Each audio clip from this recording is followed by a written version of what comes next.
after further review, a Clemson student's perspective on sports.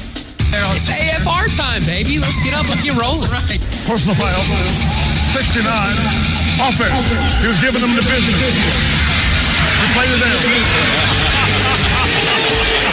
Okay, so if Trevor Lawrence isn't either the second or third string quarterback in the fall, I shave my head and you get a hint of tattoo? You gotta get a head tattoo. You gotta shave your get a head tattoo. Now we're talking. And get a head tattoo. And a personal foul on number 99 of the defense. After he tackled the quarterback, he's giving them business down there. That's a 15-yard penalty. And now your host, Jay, Bradley, and Evan.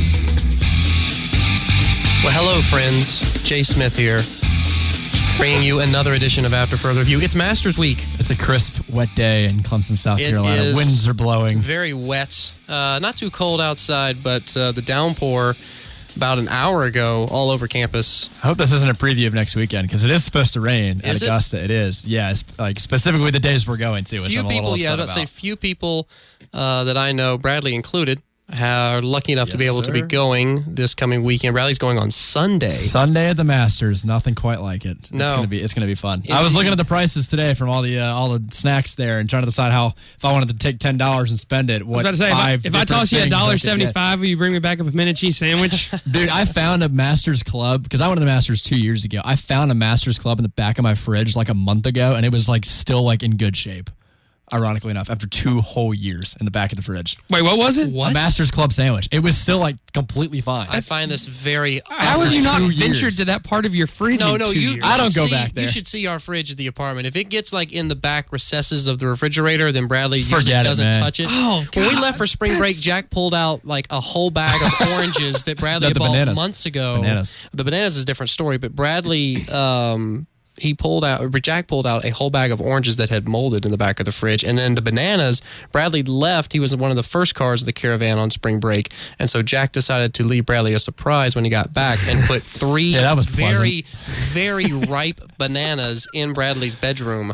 Needless to say, they were not quite ripe when I got back. That's what you deserve, though. How do you forget stuff in the back of the freeze? Like, I've been asking that question for 4 years. The bananas were outside in like the open, so I just assumed that someone was either going to toss them or just leave them there. I would not expect them to be on my bed when I got back. Anytime I open my fridge and I see something that I either don't recognize or I recognize too well from having been in there too long, it like gives me the heebie-jeebies. Like I gotta clean it out. I don't care what it is. I don't buy this 2 years it sat in the back of your refrigerator. Bro, I was shocked. It was fun. Did it look the same? Was it a McDonald's It was completely fine. cheeseburger? No, it was just a regular like club sandwich. It was 100% fine. How do you know it was your club sandwich from 2 years ago? Well, because we'd only been in the Masters one time as a family, and that was 2 years ago when we went. And I assume in the 2 year span that we didn't go, I assume no one was able to purchase a Masters club. Do you mean to tell me that it's been 2 years since you cleaned out your refrigerator at the house? Not me. That was all my. I was home for break. This was like over winter break, and I went back and found it. So that confirms that your family has not cleaned out the refrigerator in 2 years. Hey, the bread wasn't even molded? Bread was fine. Somebody had I think it was in the freezer. No way. I think somebody's been like regularly replacing that club sandwich over the last 2 years. No way. I think it was in the freezer, and then it was just transferred over. Freezer's fine. Okay, freezer's different. You can leave something in the freezer for forever and forget about it. Who leaves a club sandwich in the freezer for 2 weird. years? Very valid point. Okay, freezing a club sandwich. We've gotten very off topic, but it is Masters Week, and obviously excited to watch that throughout the week and this coming weekend. But let's go back to college football because that's what this show is all about. So the spring game was on Saturday, Bradley, and we have, I guess if we look at the rundown of what we want to talk about tonight, lots of things on the docket, including the spring game, some interesting articles that we'll have relating to, the winningest programs the last 50 years, some other spring games. We'll highlight some other news from other spring games across the country. Some that happened, some that didn't happen. Yes, this is true. So let's go ahead and dive right into it after further review. If you would have told me, Evan was not a fan of this because it was really long, but if you would have told me like 5 or 10 years ago that at the end of both of these football and basketball seasons, that Duke was going to finish better in football than Texas Tech was, and Texas Tech was going to finish better in basketball than Duke was, I would have been like, you're crazy. I'll have some of what you're drinking. That's honestly kind of crazy 10 years ago if you look back at how Duke football was. That line was just so long and convoluted, I just lost my train of thought. Evan, what are you thinking? What was he thinking?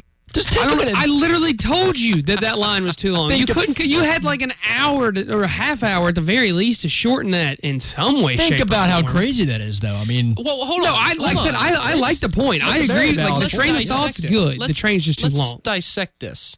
Is it crazier that Duke is better in football than Texas Tech, or is it crazier that Texas Tech is finishing better than Duke in basketball? Which is basketball, without a doubt. No, football. I'd say football. Really? Football. You just said how bad Duke football was. To have come Yeah. that far in that short of a time But how for good them Duke is a huge basketball deal. was. Duke always finds a way. Now, this year they didn't, but they seem to in the last few tournaments. You think Lehigh.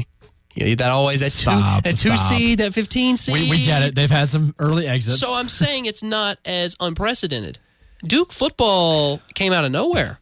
You're also forgetting that 10 years ago, Texas Tech was being coached by Bob Knight. In 2004, 2005, they went 22 10 and years 11. ago? Were they really? Mm-hmm. Wow, I didn't realize. I mean, that 10 years ago was a long time, but I didn't realize Bob Knight Dude, it coached was that long. 2009. 2009 Yeah. was not that long ago. That's true. I'd still think it's basketball just because, over the course of the whole season, you think Texas Tech hadn't been good since Bob Knight, and Duke hadn't really been good at all. But Texas all Tech- it took was one hire. Texas Tech basketball was better than Duke football was.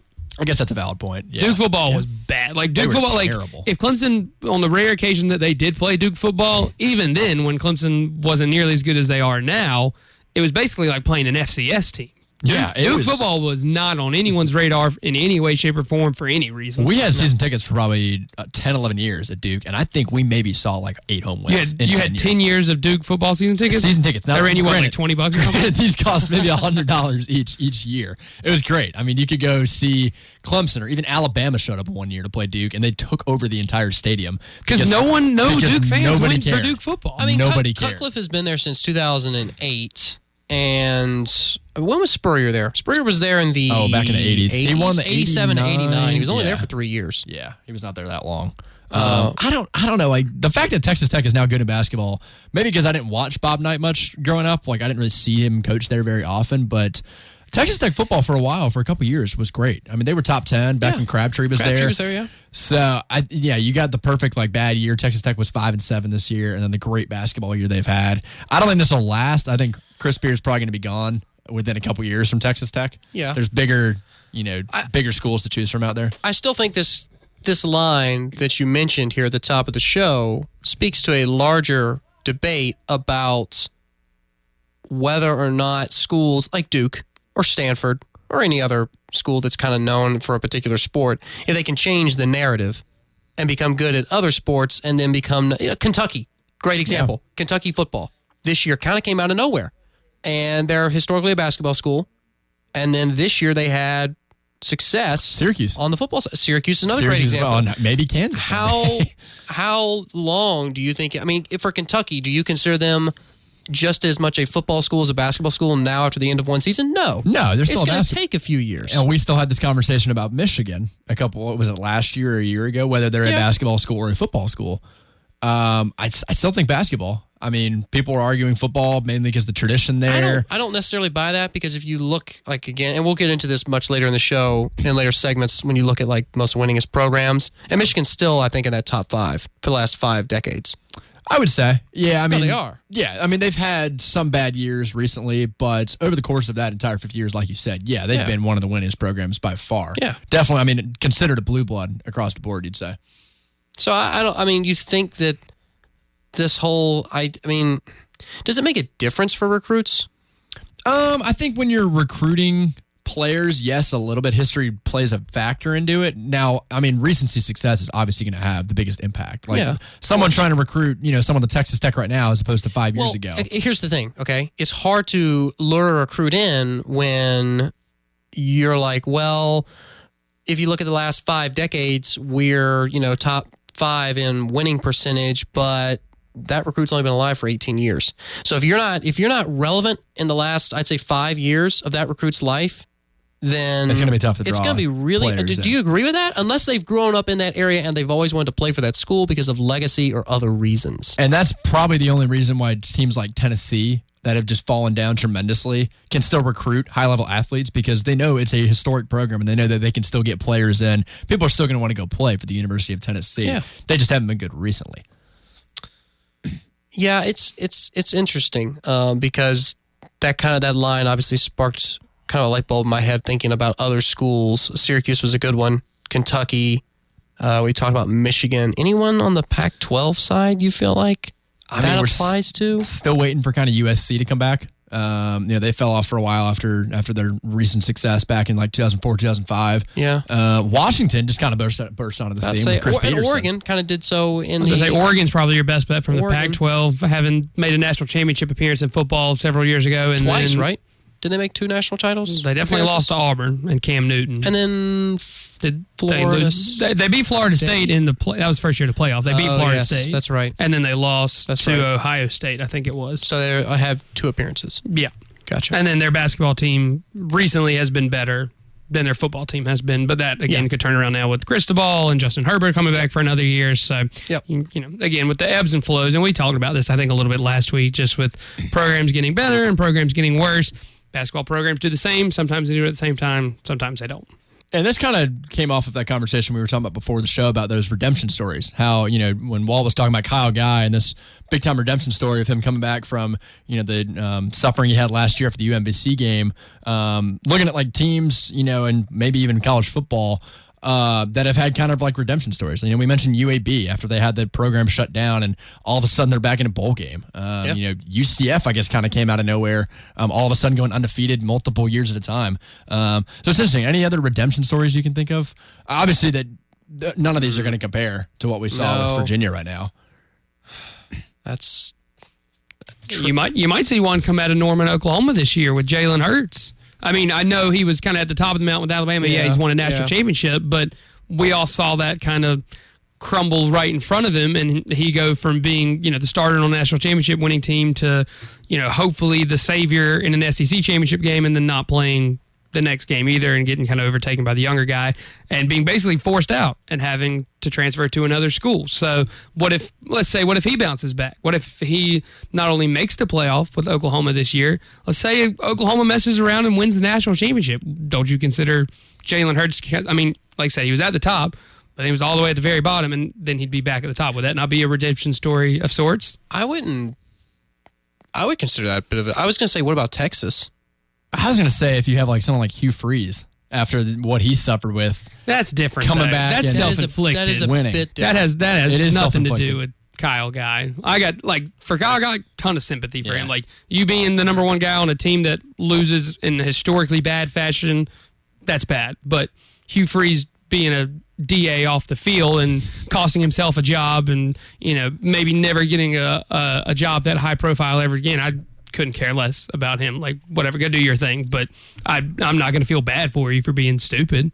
And, I mean, you could throw Dabo in there too. Look at what he experienced in college, having to live with his mom for 4 years at Alabama, and then all of a sudden gets hired on miraculously at Clemson. Went from selling real estate to being a national championship winning coach within, 20, 30 years? 10 years later after getting hired, wins 2 national championships in 3 years. So, I don't know. It really can't compare anything, I think, to Virginia. That's on a completely level of its own. Until we see, if Clemson's, program got shut down and then all of a sudden they were winning national championships again, then it's the only real comparison you can make. Ooh, what about, if we're going on with an individual instead of a team, how about recently one that hits close to home? How about Mike Williams? I know this is a little bit different because he couldn't really, change those circumstances, but getting injured in the very first quarter of the first game of the year and being out for the full season and watching your team and your brothers make it to the national championship and then lose in a heartbreaking fashion to bounce back the next year, help them win the national championship and be a top 10 NFL draft pick.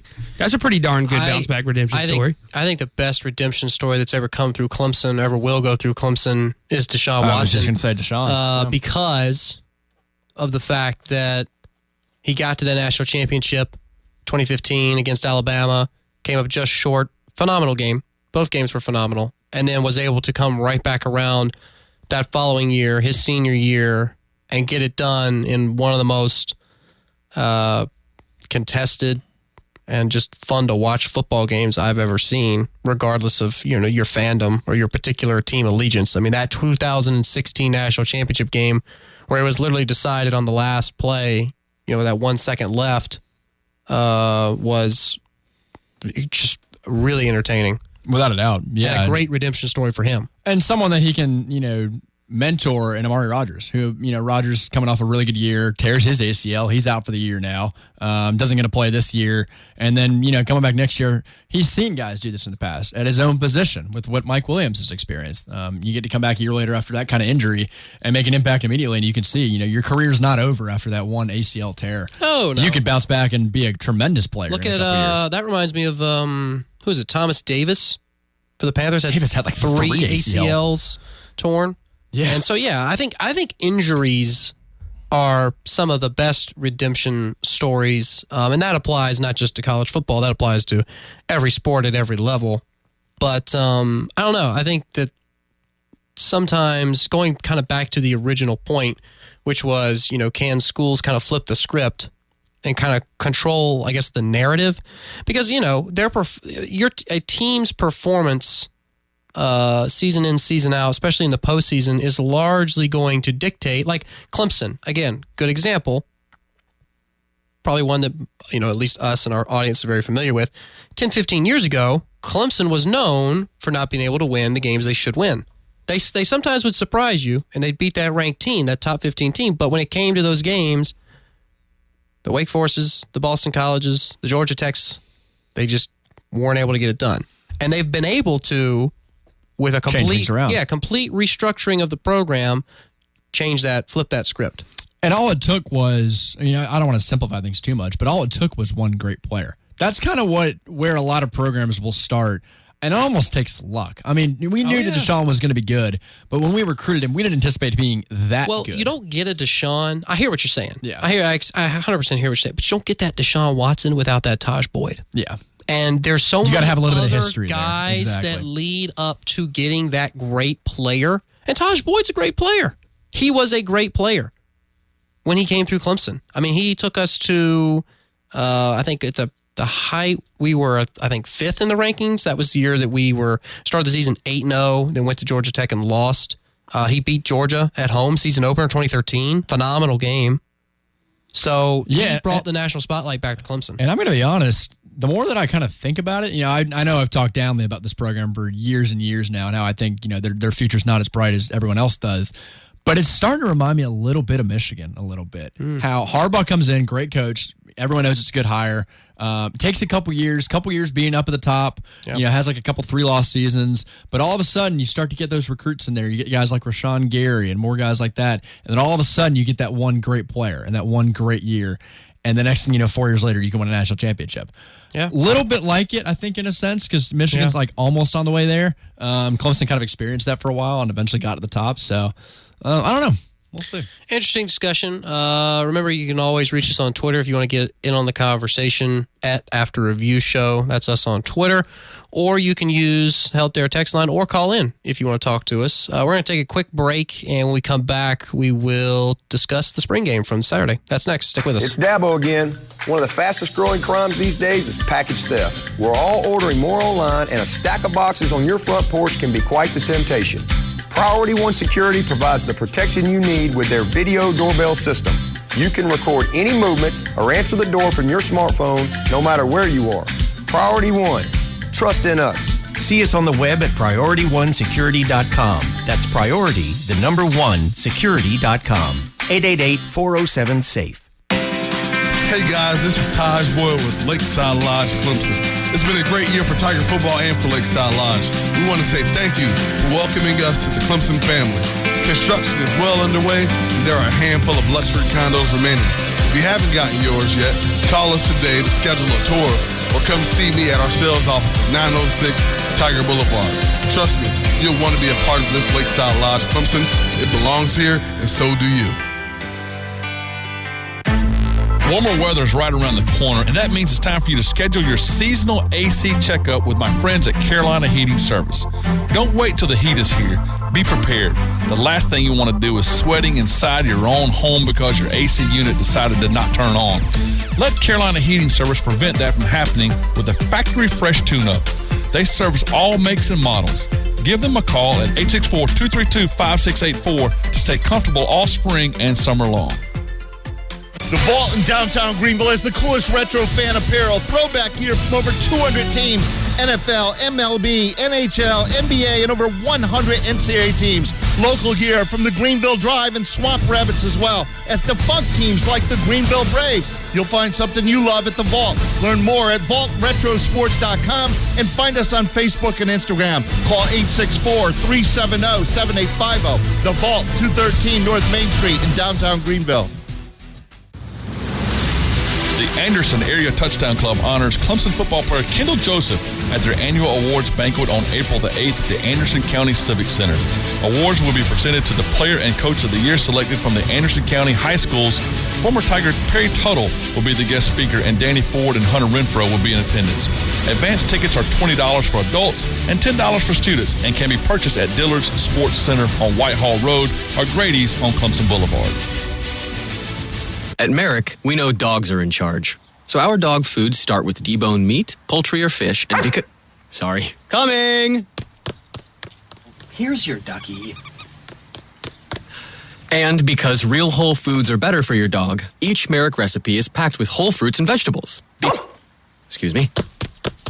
You want to go out right now? Okay. Dogs are in charge. Serve them well. Merrick. Available at your local pet store. It happens every time. When a hailstorm hits, there's an increase of people who want to take your money for roof repairs. Problem is, many of them are just trying to take advantage of you and don't really know what they're doing. Gilstrap Roofing has been around for decades. Trust Gilstrap Roofing to handle the repairs and deal with the insurance. Just because someone knocks on your door with a card that says they're a roofer doesn't mean they'll do quality work at a reasonable price.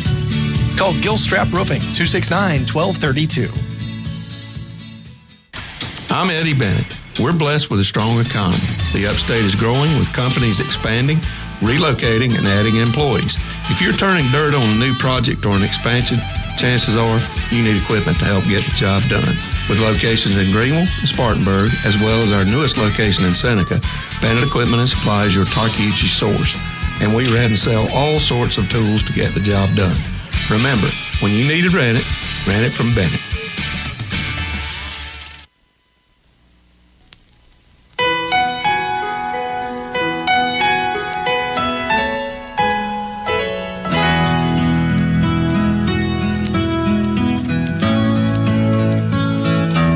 That doesn't get you in the Masters mood. I don't know what will, Bradley, or put you to sleep.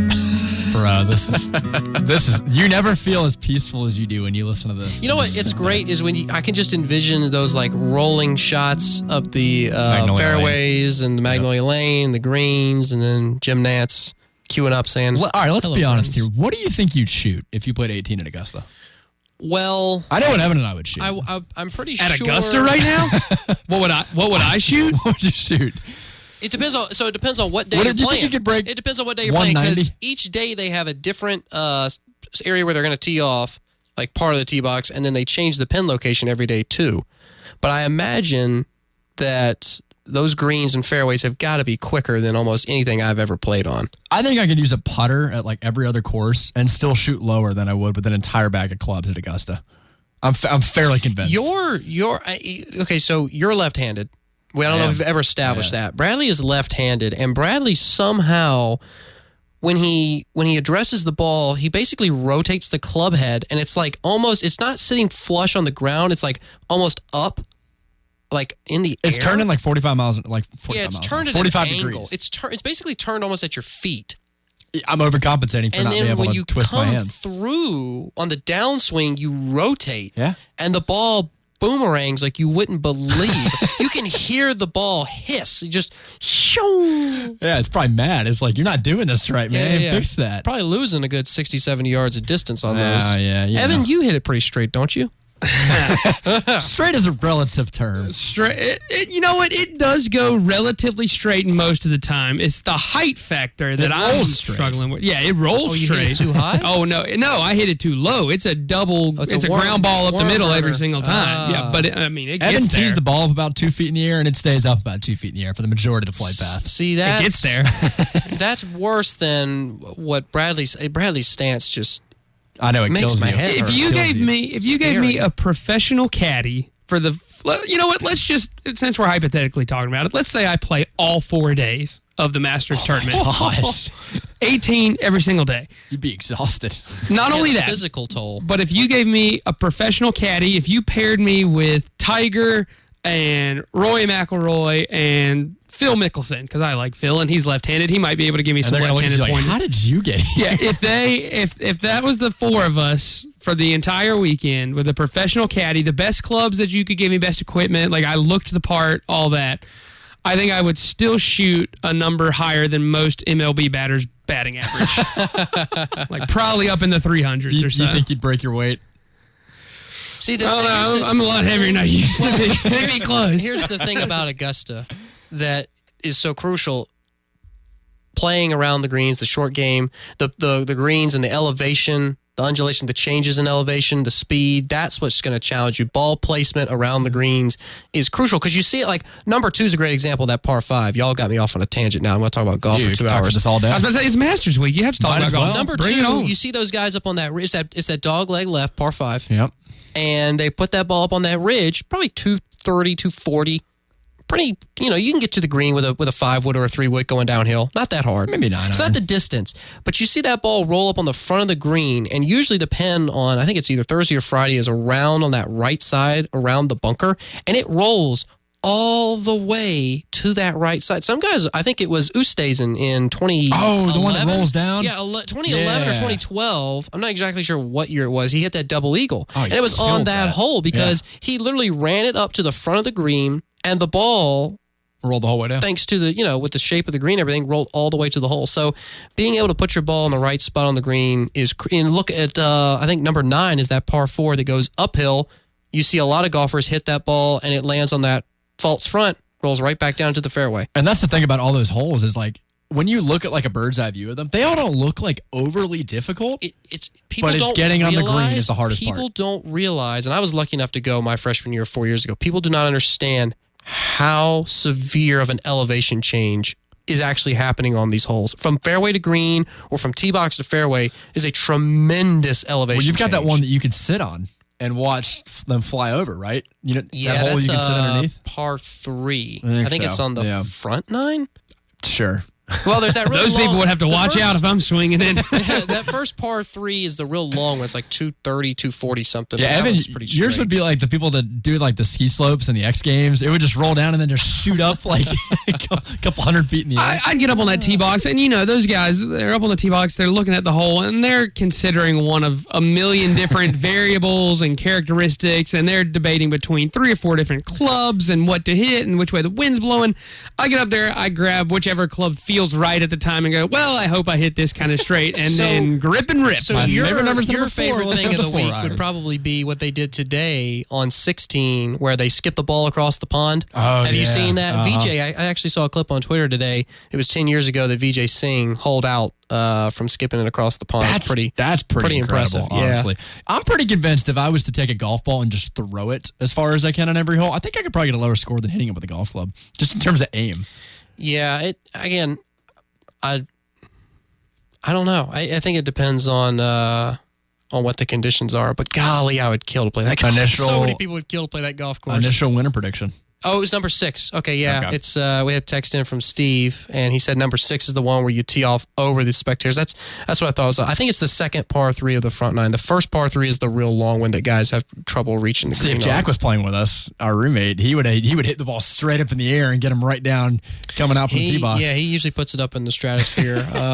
We got the season-ending tournament at Walker Golf Course for the Rec Golf Club. Clemson's Rec Golf Club, is on the 20th of April. So that's not this coming Saturday, but the next.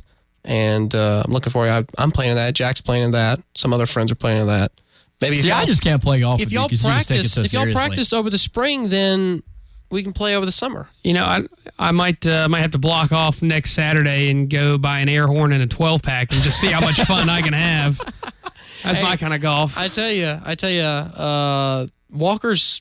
I mean, you've played it, right, Bradley? I have not actually. Oh, it's a nice course. No, I've played the driving range. You should I haven't definitely played try. the actual course though. The closest I've been to playing Walker Golf Course is going to Soleil on the green and eating food there. Evan, if you're gonna grab a 12-pack and an air horn, you might as well grab like a skeet shooter, skeet gun, and just like midair, like pull. I wouldn't hit a single ball, but I sure would scare everybody on the golf course. All right. Well, enough about the Masters. Let's transition to the spring game. Okay. It was on Saturday. Yeah. Great turnout. I mean, good. I don't even think I could name off the top of my head half of the events that went on this past weekend. We had the spring football game. We had the soccer game at Riggs. I think there was a tennis match. We had the ring ceremony. There was a baseball series. Against Louisville. Athletic surplus sale was in Little John and the Burton Gallery. And WrestleMania. And Yeah, WrestleMania. oh yeah, baby. Kofi Kingston, WWE champion. Did I miss Big anything news. on the Clemson end? The best video I saw this weekend, if you want to do a little SVP, best thing I saw was Bill's Mafia mixed with WrestleMania Mafia and Toe getting. Oh yeah, I saw that. That was epic. And I don't want to interrupt this conversation or anything, but we just got probably my favorite text that I've ever gotten, either on this monitor or on my phone ever. John from Liberty, he says, guys, what are your thoughts on Billy Ray Cyrus absolutely bringing the heat on Lil Nas X's Old Town Road remix? That track is straight fire. John from Liberty, 100% yes, agree. Do you know? what I'm talking? I think if we awesome, cut to break, dude. we could can we get That could be a We rejoin. can play that. All right, next. that'll be our rejoin. You know what it is. Break. Like, you know what the song is, right? Like, you know. Oh, what I'm talking about? absolutely, dude. Yeah, Okay. yeah. It's my new favorite song. I The cannot stop two listening to best things I saw from that, not only the remix, but that song, was watching Chris Beard and Texas Tech try to sing the song and get through like the first line of Horses in the Back and mumble the rest of the next like 12 lines. That's all you need. Yeah. And then someone tweeted, they were like, Billy Ray Cyrus is now relevant again and Auburn's in the Final Four. What year is it? Straight from the 80s. Well, you saw the video, like Billy Ray Cyrus in the studio, like playing yeah. his guitar. Changed my life. Oh, it's great, dude. I like this text we got in from 803 talking about your throwing a golf ball. Oh, dude. Yeah. I'm convinced I could. 300-yard drive, 900 feet.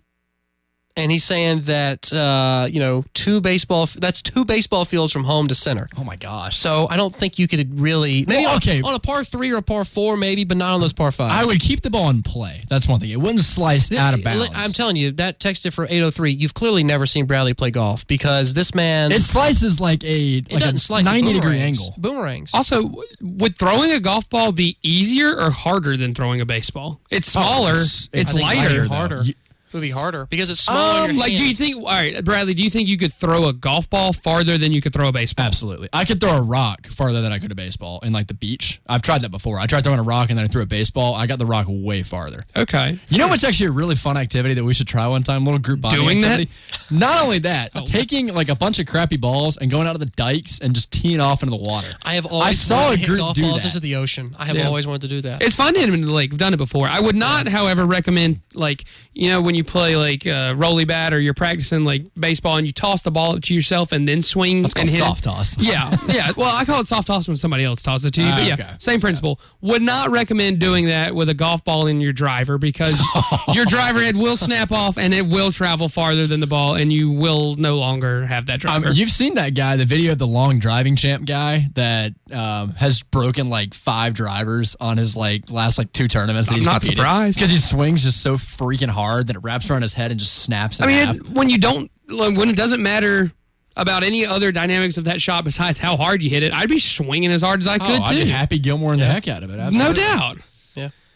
I think though, if we did go out there and we took golf balls and threw them, I think my score would probably be pretty comparable. Like, I think it'd be close. Throwing them?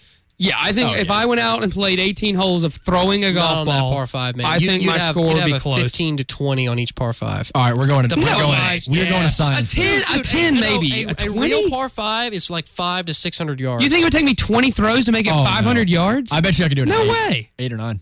Yeah. No. I think it would. And to get the ball That's in like the hole, Evan and I played you have to baseball. roll it on the green and stuff. No, that'd be tough. Yeah, I think I could do it. Now, the putting aspect, I think, would probably be harder. Listen, okay, here's the thing, Bradley. You may be able to do it for the first few holes, but when you're on hole 12 and you've thrown that ball 350 times, your arm is going to feel like jello. So you're not going to be able to throw it as far. Feels pretty. Well, I also get very tired about the 12th, 13th hole in real golf anyway. In this version, am I walking the course, or do I get a golf cart to ride in between Oh, no, holes? you're walking. 4 Why? days. 4 I days wouldn't of walk walking. 18 if I'm playing. I know. If a golf cart's an option, Well, you know what you'd have to do. That's cheating. Get off the green on like the second hole and then sprint up to the third hole. That's a par 5 and just yeet it down the fairway. Just hit a couple crow hops real quick. I think the thing with throwing it though, like, I think you'd be better equipped to get it, either through the trees or like cut a corner That's what I'm saying. more so than with a club. Accuracy-wise, and they tell you in golf, like accuracy is way more important than actually. Oh, absolutely. Distance. Yeah, I'm accuracy way is more important accurate than with the ball. distance. I think I could throw it more accurately than I could hit it because there are times I swing a golf club and I got no idea where the heck that ball's going. What about on a green? Inside 50 yards going up to the hole. I mean, you have to roll that ball on the green? Yeah, but where it come in handy is chipping because none of us can chip. Oh, my God. Oh, just floating it up there? Watching you chip gives me nightmares. But when Invest in a lob wedge. It gives me nightmares. I have a lob wedge. And you don't know how to use it. Oh, no. Evan and I have a saying when we play Monday mornings, the lob wedge giveth and the lob wedge taketh away. Oh, man. Because there's sometimes I hit that lob wedge so pure and get it within maybe 10 feet of the hole, and I'm just ecstatic. Up and down? Oh, yeah. Okay. All right. And then there's other times that I'll hit it right on the top and roll it all the way across the green, and then there are times that I'll just whiff the ball completely. So I really have no idea what I'm doing. As that golf class, I mean, you feel like you've gotten better? Because you play every Monday, right? Out at Woodhaven, the par 3? Pretty money on par 3s now, I can tell you. Deontay in Atlanta, 100% agree. The only thing wrong with Old Town Road is that it's too short. It is really short. It is very short. But I think that's part of what makes it so great, is that it leaves you wanting more, and as a good song should, because some songs are just too long. Like Hotel California by the Eagles is one of the best songs of all time, but that guitar solo at the end. Bohemian Rhapsody. Yeah, Stairway to Heaven's longer than Hotel I know. California. Well, Hotel California is not that long, but the guitar solo at the end, as great as it is, sometimes like drags on. But with Old Town Road, there's never been a time that I've listened to it over the last weekend that I went, God, I don't want to hear the song anymore. But then you repeat it like 4 times. That's which right. is kind of annoying. That's the beauty of it. It's like a loop. You just put it on replay and just keep it going. So is that going to be a rejoin? Can we cue that up for a rejoin? I think we can probably make that happen listen, at some we're point. going to have to talk about the spring game in the third segment because... How much more we got in this segment? We got like a couple more minutes. All right, well, real quick, I'll shift gears here for the last bit of the segment so we can get off the golf tangent and get a little bit back closer to football. I don't know if y'all heard, I think I mentioned this to you before, Tommy Tuberville, the former coach at Auburn, is recently announcing that he is going to be running for Senate this year in the state of Alabama. Coach Auburn for about, 9 years, and obviously has pretty good recognition in the state of Alabama. Do you think, and this is a hypothetical question, we can get to it later, do you think if Dabo ran in the state of South Carolina that he could win? If he's running for the entire state, no, he's running for U.S. Senate. U.S. Senate. He's running for and there's only. But I mean, like the whole state is voting in the election. It's not like Dabo would be running for like a seat in like Greenville County or somewhere in the upstate. I don't think he would. I don't think he would. Really? No, you don't think based on popularity he would vote? Get in? I don't think. I think more people would be more likely to go vote though if Dabo was running for office. Well, I mean, why would Dabo want to run? And B, why would people want to vote for Dabo? Why not? You know full well Auburn fans are going to go vote just because Tommy Tuberville is I haven't running looked, for and office. I will during the break. I haven't looked at I guess the polling numbers or whatever for Tuberville, so I don't know where he actually if he stands an actual chance of winning. But it's interesting. What coach would you most want to see in office if you were to? I mean, I'd probably Mike Leach. Mike Leach. That would be almost as good as President Trump on Twitter. That'd be epic. I mean, can you imagine? I'd love that. Oh, I mean, does Mike Leach have a Twitter? Yes, he does have a Twitter. He tweets on it often. Honestly, I think Urban Meyer would make a pretty good politician. He's used to lying. I think he'd be pretty good at it. And he's got kind of that leadership kind of figure. He's like, I mean, I feel like he's kind of like Nick Saban, that his personality and his aura is just so big that you kind of forget who he is sometimes. Like Dabo's really relatable, right? Like everybody that's a Clemson fan at least can relate to Dabo and feels like they probably know him pretty well. I feel like if I'm a fan base for Alabama or Ohio State over the past couple years, Urban Meyer and Nick Saban have kind of separated themselves from the culture within the locker room. Like you see Dabo dancing and partying. You don't really see Nick Saban and Urban Meyer doing that. They're just leaders who work hard and get the job done, whereas Dabo's there to have fun. So I feel like that's kind of an aspect of being a politician, is being kind of untouchable in a way. One guy I'd like to see, right before we cut the break here, Brian Kelly. Oh my God. Just to see what would happen on the Senate floor if he got really irate.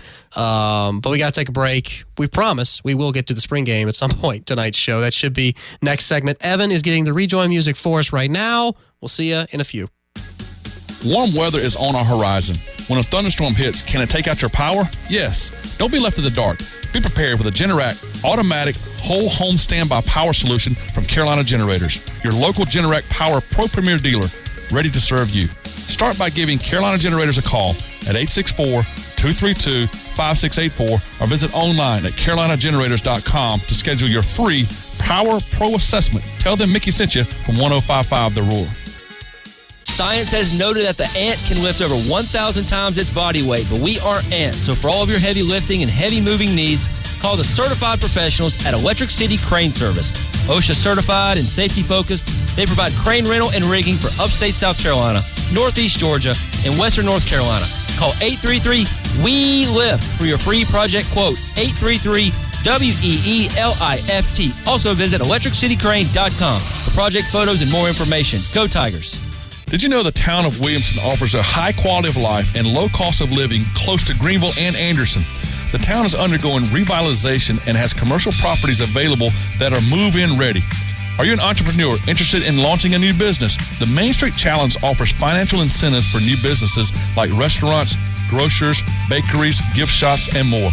Go to envisionwilliamson.com and search under programs for the Main Street Challenge. Apply now. You could be a winner. Mark Childress here, and I invite you to join us for another show on the road, Saturday, April 13th from 9 until noon. We'll be broadcasting live from the new Landscaper Supply in Anderson for their grand opening, with great deals on mowers, tools, and landscaping accessories, plus manufacturers' demos as well. Saturday, April 13th for the grand opening of Landscaper Supply at the corner of Highways 8 and 81 in Anderson, west off I-85, exit 32. See how easy it is to turn your backyard into a fun yard with a custom home pool or vinyl pool from Aqua Pool Care. Imagine relaxing on your tanning ledge, overlooking cascading waterfalls, highlighted by custom LED lighting. Aqua Pool Care offers financing on your new virtually maintenance-free pool.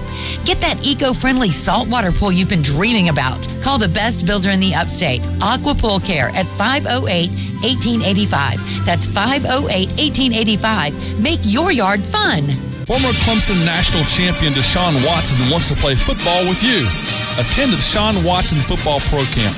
Kids in grades 1 through 8 can join former Clemson star on May the 18th at Clemson University's indoor-outdoor football practice facility. Register at watsoncamp.com. Deshaun will be on site and joined by area coaches to provide small group instruction on football fundamentals and fun.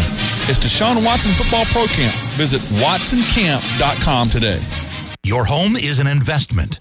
The Pink Panther says invest in your home with Owens Corning Premier Roofing Products. Reformed Exteriors is a preferred contractor for Owens Corning, so you can have peace of mind knowing your roof will get the best shingles done right. Trust the quality of the Pink Panther and trust Reformed Exteriors. Get the roof you need, want, and deserve. Call Sam at 864-704-9249. Visit reformedexteriors.com. Founders Federal Credit Union hits it out of the park with all your financial needs and offers all the online conveniences of the big banks, like Founders Online, Founders app with mobile deposit, and much more. Not a Founders member? Visit relaxjoinfounders.com or our Clemson office to see if you qualify for membership. Services require credit evaluation. Terms and conditions apply. Founders Federal Credit Union is federally insured by NCUA and a proud partner of the Clemson Tigers.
Yes, I would love to. Okay. 48 minutes in. 48 yes, minutes into the show, let's talk about Clemson's spring game. Orange and white squaring off in front of 60,000 was what I saw most estimates put it at. The lower bowl was full. The lower bowl even was... the upper bowl got a little bit of Really? Oh, yeah, people were up there. I was there I didn't see the upper deck get a.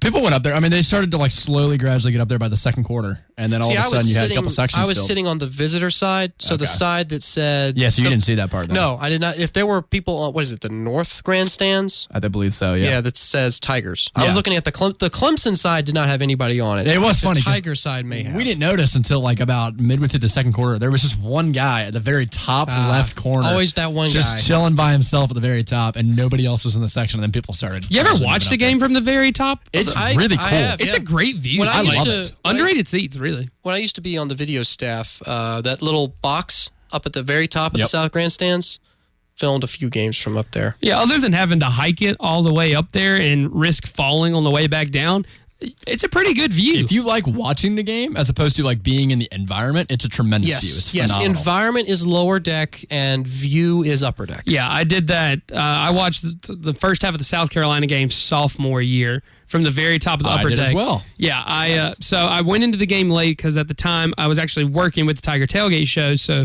I usually would walk in to home games like right as they were getting ready to run down the hill. So even if I had a lower deck ticket, if somebody wasn't saving me a seat, there wasn't anywhere for me to go. So I had an upper deck ticket to the South Carolina game, and I remember walking in, I bought a Coke in one of the smaller souvenir cups and a soft pretzel, and I walked all the way up to the very top of the upper grandstands in like the right corner where there was really nobody up there, and I sat there by myself with my Coke and my pretzel, and I watched the first half of the South Carolina game, and that was one of the more enjoyable Clemson game watching experiences Don't I've bother ever me, had. kids. I'm a cantankerous old man with my pretzel. It was fun. I could check Twitter, see what other people were saying. I you could had like service.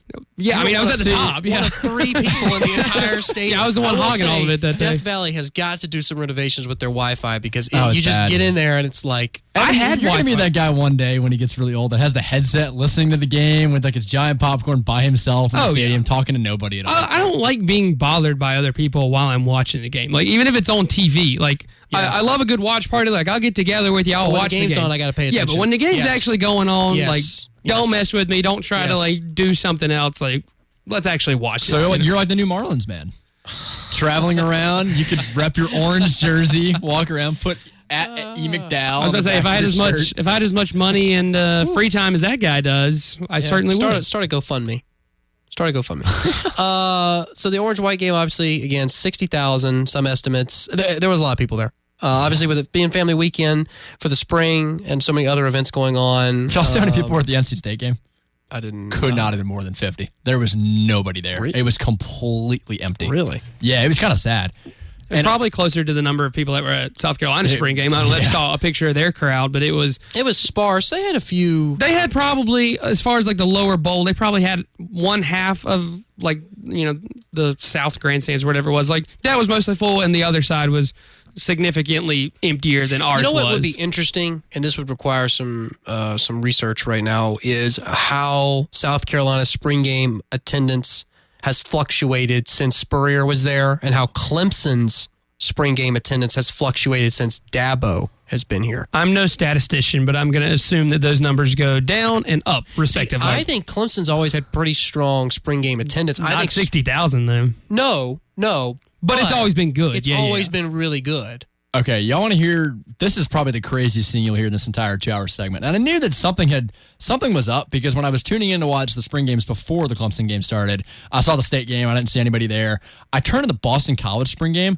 You know what the halftime score was for BC? You asked if we wanted to know this. You didn't give us a chance to answer. No, I don't want to know. I don't. Next. Well, anyway, I'm going to tell you anyway. All right, fine. The halftime score of the Boston College spring game, and I thought maybe they were just playing 2 halves as opposed to just 2 quarters, because it was 69-38 at the half. The final score of the Boston College spring game, the maroon team beat the white team 71-55. That sounds fun. That does sound fun. Bring that The on. craziest part is How many total yards? The score 2 years ago, final score of the spring game was 6-2. So in the span of 2 years, this is a microcosm of how Boston College's season has gone the last 2 years. They went from 6-2 No touchdowns. I guess they figured if they wanted to drive fans into the stands, You they went needed to from score some playing. points. You went from playing baseball to basketball. Exactly. What a change! Goodness. I got to find some stats on here. I'm all about that offense, though. Oh, Bring okay, it on. okay. I take that back. So I didn't read farther down than the score. So apparently they don't play it by score total. This explains why it was such a high score. Boston College awarded points for first downs, rushes of 10-plus yards, passes of 15-plus yards, touchdowns, along with defensive scoring for any stop So it was per almost possession. more of a scrimmage than a game. It sounds like a bunch of participation trophies, if you ask me. A 3-and-out stop, a sack, a tackle for loss, or a turnover. So Not basically necessarily anything because- got points. Well, no, hold on. There's a lot of schools, Clemson, that does the paw on the back of the helmet, where you get that, like... Yeah, but you don't get it for every single thing that you It's almost do. like a fantasy No, game. but it's still some sort of, like, reward system. That's Right, how the players yeah. at the end of the season have all those paw prints on Yeah, the but back I'm of their not. helmets. But you weren't giving Christian Wilkins a paw print on the back of his helmet every time he sacked the quarterback. Or got a tackle for loss. During the spring game or during the season? During the season. No, he was getting those. Yeah, because when I talked to... But not every single time, though. Like Bradley's saying, when you get, however many points for a sack. The only person I've ever talked to about it was DeAndre Overton, and he said that it was individualized and set mainly by position coaches. So whatever They don't care about the score. I don't think it was up to Venerables or it was up to I think whatever the position coach designated as worthy of getting a helmet sticker resulted in those players getting helmet stickers, because at the end of the season, lots of players had lots of helmet stickers. Yeah, but I bet it wasn't the same thing for each player. So, like, if, for example, I guess this year, somebody like Logan Rudolph, like let's say Logan Rudolph gets a sack in the first game, that's a big deal for Logan Rudolph coming off an injury, being a red shirt. Like, you might get a paw print for that, but for Xavier Thomas to get a sack in that same game, probably not giving him the same reward. So it's probably individualized awards as well. Yeah, again, that's what Overton emphasizes, that it was all individualized. Yeah, so that's why I'm saying, like, you wouldn't give Christian Wilkins a paw print every time he sacked the quarterback, but if he made the game-saving tackle and sacked the quarterback, then yeah, you probably... Well, speaking of Christian Wilkins, to spend the last few minutes discussing at least this aspect of the spring game, the national championship ring ceremony for last year's seniors took place at halftime during the spring game. So you had, Christian Wilkins out there, Cleveland Farrell, Hunter Renfrow was out there, lots of guys. Pretty special moment. And a really awesome video that they showed before the ceremony.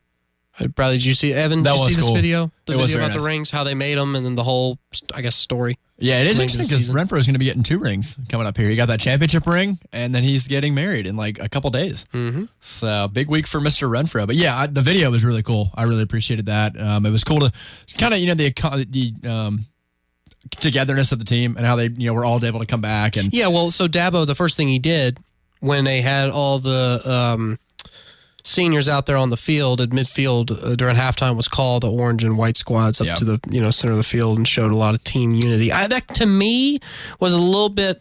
It was almost like a ceremony kind of It was the final celebration of last season. It was like wrapping it up. And wrapping it up in the beginning of this new season. Exactly. That's what it felt like to me. Yeah, kind of flipping the switch, turning the page on what happened last year, going to this year. But it's good to see, like I said, these guys are coming back. They're still supporting guys that they played with last year and the new guys coming in. Yeah. And Dabo had them out there on the fields and making everyone feel like they were a part of that championship. Exactly. And just how kind of relaxing it was. I mean, you had Kirk Herbstreit was out there, Joey Gallo, which I don't know if you guys got to watch the ESPN broadcast. I heard a lot of the questions were great. I heard it was tremendous commentary with Dabo, talking to him the entire game. I'll have to go back and watch it. But so Herbstreit, was he commentating the game? Was he calling the game? Or he was down the field with Joey Galloway. Okay. Talking to Dabo and questioning him like the entire game. Interesting. And Marty Smith was bouncing around interviewing like Hunter Renfrow and guys like that on the sidelines. I think at one point I saw him interview Christian Wilkins too, and we talked to Eric McLean at one point, who was recently hired as the first analyst of the ACC Network, which is big news. Herbstreit's kid, has he enrolled?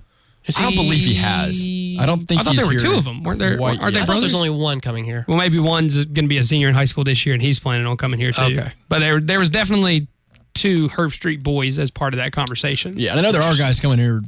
I want to say he's probably not summer. here yet, though. Yeah, there's guys coming in the summer that might not be here quite yet. I think you would know if Kirk Herbstreit's son was on campus. Yeah. They probably would have pointed it out by now. Somebody would have let us know. Somebody. We got another text from Deontay in Atlanta. I want to kind of get into this maybe next segment, since I know we don't really have time to do it now.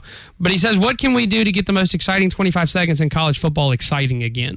And that's a good point. I read that, and it kind of stumped me. And that's another reason I want to save it till after the break, because I wanted some time to think about it. The balloons being gone? What are we referring to? I mean, I think it's just the whole event, like, the buses, the running down the hill. Maybe it's the lack of balloons. What's the part about it that's not... That's kind of what I wanted to know, too. And maybe bounce it off of the two of y'all. Is there a part of it that's either not exciting or not as exciting as it once was? I mean, I know when they did it on Saturday for the spring game, obviously that's kind of a different atmosphere because... Well, they probably told them to walk slowly down the hill. Which they did. I don't know if you watched them run down the hill, but it was not their usual sprint, jump off the middle landing and keep it moving kind of thing. It was a very... Precautious. Yeah, exactly. Yeah. So, I mean, obviously for the spring game, it's not super exciting. That's a good point. I don't know if it's necessarily... And I know we've only got a minute left, so we'll save it for the first segment here in hour 2. I don't know if it's necessarily not exciting anymore. I guess it depends on who you ask. I mean, there's been lots of changes across the board, but, a lot of people, I think, miss the balloons. That's probably the most balloons. That's noticed. huge. That's the most noticed absent thing. That's a huge deal. Also, when they get rid of the fireworks last year, when it was like a chance for rain, they would always take them down. There was a few games last year. I didn't know that they got rid of the fireworks for like weather purposes. How many night games did we have though last year? Not a lot. No, because the schedule was pretty soft. Yeah, the home schedule was. But so maybe people were just saying, just running down the hill is not enough. We need like other things to go with it. I don't know. If it ain't broke, don't fix it. I don't know. It's interesting. Interesting discussion. Out of time. Hour 1 is done. Hour 2 is going to be coming up next year in a few minutes. Stick around. Much more to talk about. Spring game breakdown and lots more. Stick around. Next. And now, back to Jay, Bradley, and Evan. Welcome back to the show. Hour 2 is underway. Thanks again for tuning in this fine soggy Monday evening. I'm not sure if it's still raining, looking out the studio front door right now, but it was raining earlier this afternoon, that's for sure. It's Jay Smith, Bradley Kendall, Evan McDowell, and we have talked about everything from the Masters to Tommy Tuberville running for Senate. I mean, basically, we have done everything humanly possible to not talk about Clemson spring game, upper deck tickets down to the hill. So I like that. That ensures that anybody coming who has an upper deck ticket can get on the hill if I it's like not that a lot. How would they? That's how the would they only patrol change. That? Well, if you go up to the line of kids in line for the upper deck and say, "Hey, how many of y'all want to sit on the hill instead?" All it takes is a radio. If somebody's on walkie-talkie and they're down on the hill and they say, "Hey, we can fit 250 more students on the hill," then those people scanning tickets up at the upper deck say, "Okay, we'll count off 250 students and send them down to you." Or you just make an announcement and say, "Hey, if you have an upper deck ticket and you don't want to sit upper deck, first come, first I don't serve know to the about hill." that, because then you might get like a stampede of people. No, I don't think you would. No, really? Don't announce it. You really think the hill? I would not announce it. No, I would not announce it. But how else are you going to tell them? Because what if I'm in line? Okay, so think about it. But what if I'm in line and I don't want to sit on the hill? Maybe that's why I have an upper deck ticket, because I don't want to be on the hill. It's not fair to go make me sit on the hill if I don't want to. I don't think they're going to force you to sit on the hill, but I think that if you're walking, and again, you know how close it is. The upper deck for the students is right up there by the cemetery. You walk up that hill, you get to the gate, and the attendant says, "Hey, if you want to sit on the hill, there's room," or there's some sort of communication between the security at that gate and the gate down at the hill. And if you go down there, you go down there. And if not, you go sit in the upper deck. Well, if security says that to whoever's at the front of the line, let's say I'm at the front of the line, what's going to stop me from turning around and going, "Hey, if you want to sit on the hill, go in that gate instead"? Yeah. It's going to get announced anyway. Might as well come from somebody who's got some going to kind have a of stampede. And you might get people just sitting outside of the hill waiting for that to kind of open up, and then when they open it up and let the upper deck kids in, they just file The in that hill, way. correct me if I'm wrong, the hill is no longer general admission, like families sitting on the hill. I haven't seen that in a long time. I think at a certain point during the game, it could be. Like if you're sitting lower deck and it's like the third quarter and the hill's obviously not full, I think you can walk over there. Can you name a game the last 4 years that you've been here where it's been competitive for all 4 quarters, where you've seen families move to the hill? I've seen, and I don't remember what year it was or what game it was, but it was definitely as my time as a student, because I was on the hill and I turned around and saw a dad with his young son sitting on his shoulders, and they were on the hill, and it must have been, halftime or right around in there. Sometimes you see kids like on the cardboard, they'll slide down. And they were doing that at the spring game, which I think is great. I think the hill should be general admission, honestly, like not just students, especially if students aren't going to fill it up. If you can't get enough students to fill it up, let somebody else sit there. Here's where I would disagree. The hill should be divided into halves. Half is students, and then half can be family general admission. I don't know if you're going to get students on board with because that. there's a lot of Well, then you'd run into half of a full hill because the student half of the hill would be full because you would just take all of the students that are normally on the hill, and then the general admission family seating on the hill wouldn't be full at all. But you know as well as I do that there are students who are going to those games, especially on the hill, and they're intoxicated and they're inebriated, and so it's not. So I definitely don't want to mix them with more family. Exactly. So I want to separate them. Like you wouldn't. Well, want, we don't want to segregate the hill. You also we can't do that kind of thing, Jay. That's highly illegal. You also can't do that because like once the ropes come down, everyone you're just gonna get feeds the down there. Unless you leave the ropes there the whole time, which would just look really weird. It'd be like Moses parting the Red Sea. Well, you know what looks really weird and really gets on my nerves is the fence between Section A and the hill. That makes sense. No, it doesn't. It's honestly a safety hazard. That's why I put it there. Otherwise, you're getting kids that get a hill ticket and sneak over to the lower deck. It worked you can't perfectly have that. fine freshman and sophomore year with security personnel. Obviously, it didn't. Otherwise, they would have put the fence there. Changed it, They had a little railing Things were there. working perfectly fine. They wouldn't have built a fence. And especially when they had, overcrowding for the Louisville game, you had people that were just jamming themselves down the middle. Well, that was of the Louisville game. That's not common. I mean, we've only had. But for every one of those games, if you can avoid those problems as security, I'm going to. I still think it was Notre Dame. Notre Dame and the conditions on the hill and how many people were on the hill 4 years ago is the reason that they drastically reduced the number of people that can sit on the hill. Because of all the, I think there was one girl that got trampled when people rushed because of all the mud, and she got caught in the railing or something. She was probably trying to sneak over. The Louisville game was packed, sure, but the Notre Dame game, you remember how bad the conditions were. I was on the hill, and were you really? Oh, I was. I was stuck on the hill. I was fourth row, lower deck, baby. I was stuck on the hill with sneakers that had holes from the backside and the very front in my shoes. It was a miserable. I had 4 pairs of socks on, and I tried jumping up for the the very beginning when they do Zombie Nation, the song right before kickoff, and I skidded maybe 10 feet down the hill. I ate it. It was like a baseball slide. Did you feel like it was overcrowded? Not really. There was just, I think it was the conditions were so awful that it almost felt like it was more crowded than it was. Was there any grass though? Was it Not all at all. mud? It was all mud. It was terrible. It was like going on the intramural fields after a snow day. It was terrible out there. I think, again, I'm getting back to this guy's original point about the hill being empty. I think with the new policy where they're going to divert students down, however they decide to do it, they'll figure it out. These people are smart. It'll be safe, and it'll fill the hill up. I honestly think, though, and I like Logan's idea. If you're going to redirect upper deck kids who would much rather sit on the hill, that's a great idea. Go for it. But I really don't think if you're complaining about the running down the hill tradition not being as exciting as it used to be, I don't really think you have. I don't think you would blame that on the people or the lack thereof that are on the hill. Right? I don't think there's got to be some people are on secondary the hill because they want to be on the hill. You don't sit on the hill just because you have to. You sit on the hill because you want to. Yeah. Nobody wants to stand at that sharp angle. Right, but I think 4 hours. if you had a priority list of things that you would change to make the 25 seconds more exciting, I think I think the number of people on the hill is certainly not first, maybe not even second on that list for me.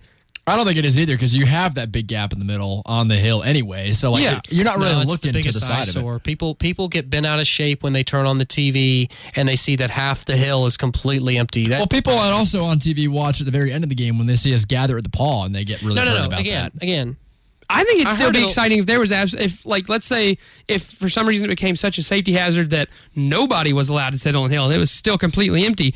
I still think it would be exciting for the entire stadium to still be a buzz to see those guys, congregate at the top of the hill, the cannon go off, they run down. Because it's not like they're interacting with people on their way down the hill. The number of fans to the people running down the hill, to the players and coaches, the number of people on that hill means nothing. You want to make it really interesting. I know this safety precautions. I disagree with that. There's no way this would work. Have 2 running down the hill. Have the players come down with nobody there and then let everybody come through that one gate and all run down the hill together that want to sit there at the same time. See, I think the players care how many people are on the hill. I think they care how full the student section is. Otherwise, they wouldn't run to the student section right before kickoff to hype up the student section. They'd run to the other side of the stadium and they'd hype the fans up over there. Yeah, but the part of the student section they run to is not the hill. They're running to the lower deck where the hype right there is. to that corner where the Tiger is and where the ROTC guys stand. Yeah. Listen, everybody that I've heard complain about it has always focused and centered on the hills.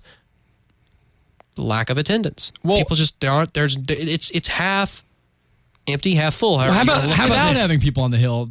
I think the question that we're trying to figure out is how do you improve the 25 seconds? What you were trying to talk about. I don't think the people being on the hill is really that. Yeah, I don't think if you pump 200 more people onto the hill that all of a sudden the 25 seconds is going to be that much more exciting. I see. I think that's where most people think it's not exciting anymore, is because they look at the hill and they're like, oh, well, it's not even full. People must not be excited to go to the games. What's going on? We've got a 15-0 national championship caliber team, and we can't even fill part of the student section? What's going on? From a player's perspective, you're not looking at the hill. You're looking at the other 82,000 people that are in the stadium. Dude, no way. Hold on. At the hill. Jay, let me spin this to you a different way. The number of people on the hill is not a problem and was not a problem until Clemson got good and we all of a sudden expected more people to be at the game. Because I guarantee you, 10 years ago, 15 years ago... Did we, though? Expect more people? Really? Wouldn't you? If you won a couple national championships, yeah, that's exactly what Clemson administration is expecting. The stadium was always full. I don't remember turning on a game in 2013 and the hill being empty. But you probably saw it a little bit empty and didn't really think about it. Well, if do you think a 3:30 kickoff against Georgia Tech in September of 2007, if that hill's not full, do you think anybody was complaining about it nearly as much as they would this year? People probably answer my question before you explain anything. Do you think that a September 3:30 kickoff against Georgia Tech, if that hill is not full, do you think as many people complain about? But the exactly. drop off. Why though? Why aren't they complaining? Because there was a steep drop off in attendance. The hill, okay, perfectly valid point what you just said. It kind of fluctuated depending on what time the game was, the performance of the team, how good we are. Completely understandable.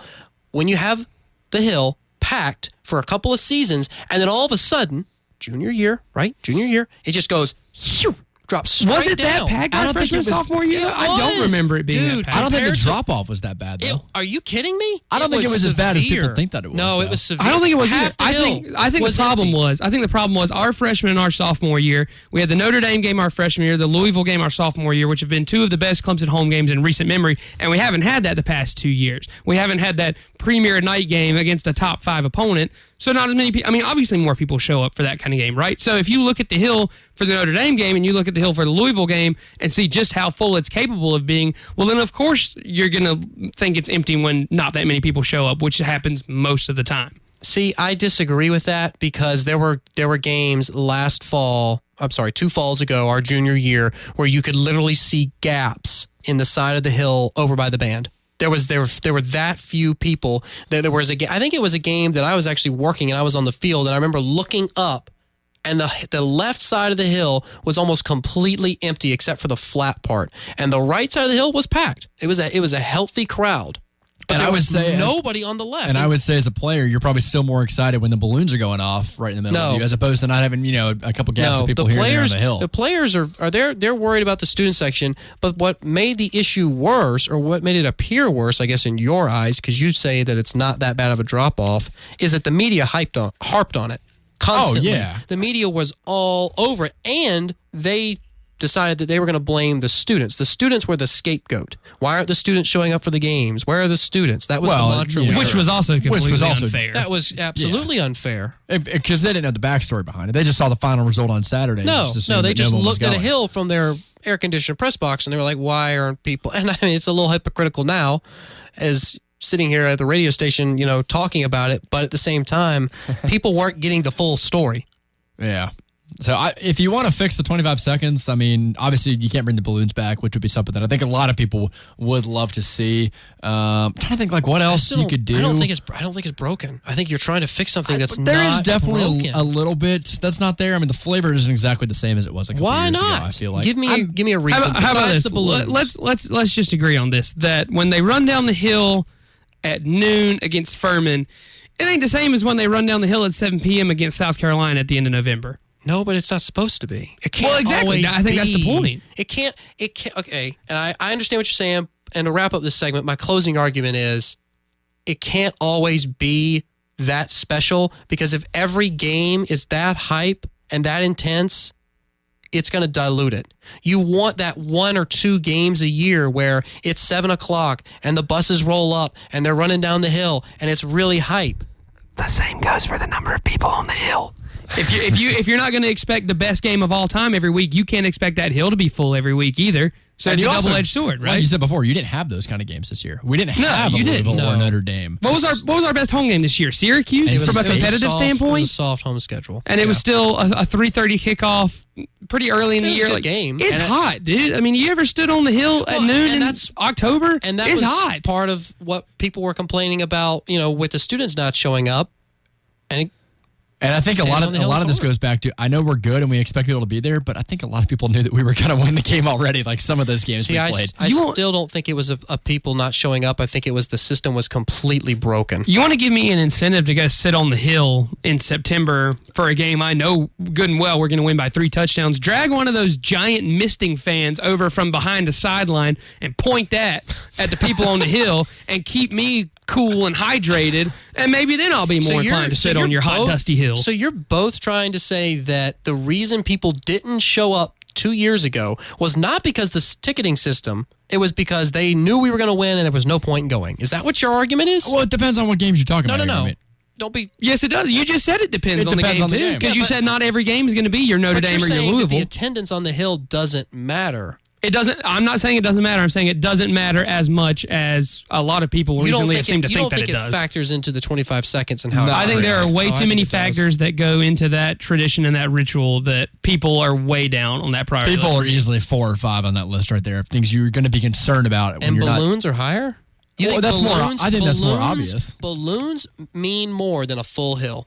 Historically, probably. I would say so. I think it's a very... That full hill is more of an eyesore than balloons not going off. It's definitely more noticeable, though. Not having as many people on the hill versus... That is a word that other people have used. Eyesore. Yeah, but if the hill's empty and those balloons are in the way, I don't know how many people are on that hill anyway. Boom, problem solved. you're still gonna. I think there are so many elements of that tradition, and there's so much history that goes into it that if you're going to examine the elements of the most exciting 25 seconds of college football, I think the number of people on the hill probably ends up being 4th on that priority list of most important things that you have to have for that to be exciting. Is there anything else we can add to it to make it more exciting? Obviously, you can't bring the balloons back. I know someone last year said you should put those inflatables that sit out in front of car washes. Put 2 of those out in front of the hill. The wiggly guys. People like that. This is something that I think I've noticed the past couple years. I don't know if anyone else has noticed this or if it's even that big of a deal, but it seems like I remember earlier on in our student experience that on the big screen, like I love the pregame, like the dream video, like I love that, but it seems like a few years back, they would show that video, and then it would cut to a video of the buses driving around the stadium. That is a and then the valid buses point. pulling up to the stadium, and then them getting off the bus and being at the top of the hill. Now they do that during that intro video. So by the time that video is over, you see Dabo at the top of the hill, and you lose kind of that essence of the suspense bus build-up, and the right. getting off of the bus and that sort of thing. That was something that I really missed, at least last year when they stopped doing that, because I'd watch the intro video, I'd get hyped, and then I didn't get to see any of the buses. Like some of them were already pulling away because they were already empty by the time that video was over, and it cut straight from the dream or whatever the intro video was to, oh, look, Dabo's on top of the hill, and then he stands there for 45 seconds to a minute and a half, and you just stand there looking at him, and It then does the cannon sometimes goes take off. a while. Yeah. It takes a while, and it's a little slow. That's why I like the video of the buses and the whole entrance and the journey and that sort of thing. I don't know. That's That was hard just me. though. That's a lot. I mean, I've been involved It's a lot of with the coordination. planning on the Paul, like we call it Paul Vision, all the Jumbotron production. I mean, everything is planned out to the second. And there's a lot of moving pieces and getting 3 buses full of football players around a stadium and for them all to walk down a hill in unison. Yeah, I have no doubt it made the video production crew. It made the production crew's job easier, no doubt. I get that, but it also made going back to Al's environmentalist point, job easier to get rid of the balloons, and that wasn't a popular decision. I either. still think the student athletes, like Dorian O'Daniel, I'm finding an article where he was quoted in talking about, saying that students have to understand that teams were playing, the games are going to be hard. We're not going to blow everybody out. The student athletes took notice. They knew. It's hard to get but again, excited back for to some of the point about the media bringing it up. I think a part of the reason they might have heard about it because they were asked about it that week by people in the media. Like, did you notice that there wasn't enough people on the hill that week? Yeah, but again, and this article specifically mentions that Boston College game where it was tied 7-all, midway through the 4th quarter, and it was, the hill was about 75% empty. And Dabo made comments about it in his post-game press conference. I think Dabo's probably more cognizant of it than the players are, but don't believe anybody telling you that the players don't pay attention to that kind of stuff. I think it'd be a lot more worrisome if you saw like a big Louisville or Notre Dame game not get filled. If it's a Boston College random game in the middle of November, I think it would be much more of a problem. Still, Like if for the Texas A&M game this year, which we all pretty much assume is going to have game day, it's going to be a night game. Yeah. If the Hill's not full for that kind of game, we got a problem. Yeah, you get concerned. But if that Hill's not full against the Citadel, I don't think there's much you can do about that, unless you offer college kids free food to go sit on the Hill, in which case they will. But they'll still leave at halftime, so you still run into the same problem later on. Gotta cut to a break. We'll be back in a few. Don't touch that dial. Granger Nissan of Anderson is the home of the lifetime warranty. At Granger Nissan, we are all about family, so we are looking for a play ball kid for every Clemson weekend home game. Stop by Granger Nissan of Anderson to register your kid. You don't have to do anything, and nobody's going to pressure you into buying a car. Simply come by and register your kid to stand at home plate and shout, "Play ball."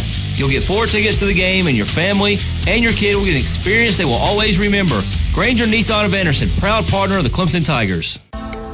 Everyone has someone in their lives that could use a little surprise, a little pick-me-up. You want to deliver those smiles, but who has the time? School, work, and more. Try Urban Nirvana's online gift certificate. Buy and print it right from your own computer. A great way to treat your wife for making all those tailgate preparations, your college student for all the hard work, or mom, just because. Online purchase and print from your computer, only at urbannirvana.com.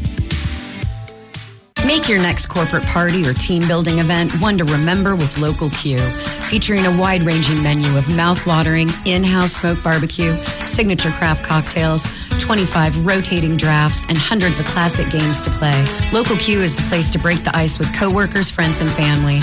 We'll craft you the perfect menu featuring all the Local Q favorites, whether for 50 people or 250. Local Q has the room for you. Reserve your venue today by visiting localq.com. Brock here with Tom's Barbecue. Are you looking for somewhere for the family to enjoy time together over a nice meal or a place for the coworkers to grab a bite? My wife Beth and I have just the place for you. Our restaurant caters to the working lunch, family time, and everything in between. Nothing beats our 8 homemade sauces, made from scratch sides, and our low and slow southern smoked barbecue. Let Tom's Barbecue be your next lunch destination on the corner of Woodruff and Garlington in Greenville. And make sure to ask about our catering. Have you ever looked at your carpet after a cleaning and thought, man, what is that gunk and residue they left behind? Do you worry about the harsh chemicals that cleaning companies use that could harm your loved ones? Well, worry no more. Zero Res is the standout carpet cleaner brand you can count on. Their patented no residue cleaning system leaves no man behind on your beautiful home. Call today at 864-588-7300. Zero Res. Spell it backwards or forwards, it's the right way to clean. Absolute Waste Management is your answer to a clutter-free home, garage, attic, yard, and more. They handle getting rid of the junk you no longer need or want. All you have to do is call. Absolute Waste Management offers competitive pricing, no hidden fees, and get the job done quick. Call today for a clean-out or junk removal service quote. Make the call. You'll be glad you did. 864-266-7131 and visit AbsoluteWasteMGMT.com for more information. Mark Childress here, and I invite you to join us for another show on the road, Saturday, April 13th from 9 until noon. We'll be broadcasting live from the new Landscaper Supply in Anderson for their grand opening, with great deals on mowers, tools, and landscaping accessories, plus manufacturers' demos as well. Saturday, April 13th for the grand opening of Landscaper Supply at the corner of Highways 8 and 81 in Anderson, west off I-85, exit 32. Hi, friends. This is Don Munson for Engineered Sleep, 627 Congreve Road in Greenville. I'm almost embarrassed to tell you, for over 30 years, my wife and I slept on the same mattress. Well, thank heaven for Engineered Sleep. We went to their showroom and had a custom mattress built to our specs for half the cost. Our sleep has never been so good. So if you want the best night's sleep possible, go see the fine folks at Engineered Sleep, 627 Congreve Road in Greenville, or check out their website, engineeredsleep.com. That's engineeredsleep.com.